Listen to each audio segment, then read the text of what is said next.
Hey guys, Nicole here. I just wanted to do a quick little video today to show you how I do this aged edge look on the pages.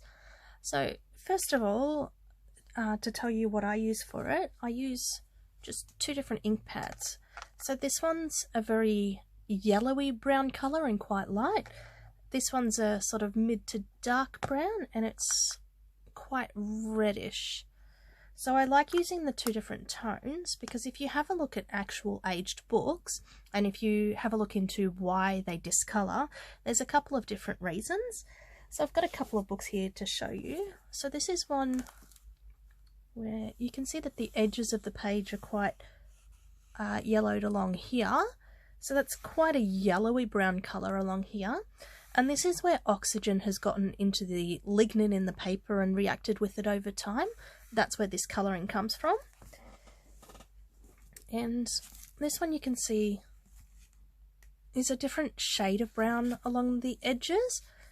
And you generally get a darker colour along the edges because that's where the paper's actually reacting with the oil in people's hands rather than just the oxygen in the air. So it's actually a different chemical reaction which can give you a different effect. So this isn't always the case, but this is what I've found is most common. So the paper that I'm using is this, it's almost like a pulp paper. It's quite thin, and I've just backed it onto some cardboard here for some strength. So these are going to be some trading coins later on. So what I do is I start with the more yellowy brown colour, which we're going to want to extend further into the paper.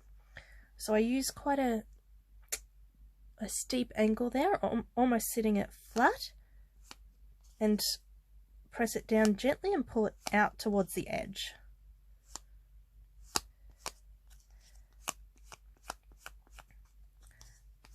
So you can go over the whole piece to start with and then just work it a bit darker towards the edges as you go. So obviously the oxygen would be able to get to the edges of the paper a lot easier than it would be able to get to the middle, and that's why you find that it's got the yellowed sides and not necessarily the whole thing. So you can see we've already got quite an aged look there, and I'll just quickly do the other one as well. So you can choose how far along to do it. So it's generally based on the angle that you hold the ink pad on. So if you want to do it closer to the edge, then you want to hold it on a steeper angle, like that. And if you want to do it closer to the middle, you hold it flatter towards the piece.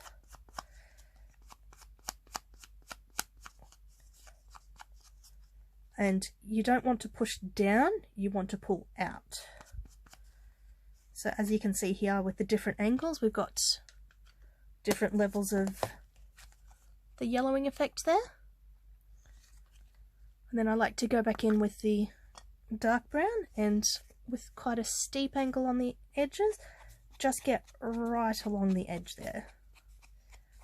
So light gentle strokes on there. So you may think, okay, so you look at it like that and it doesn't make a lot of difference, there's not a lot of change.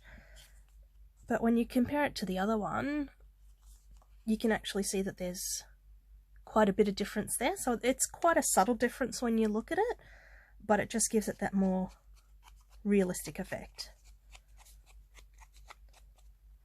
And no messy dyeing or staining the paper, just a couple of ink pads, a couple of minutes, and you've got some nice aged looking coins or whatever paper you're working on. Thank you for watching.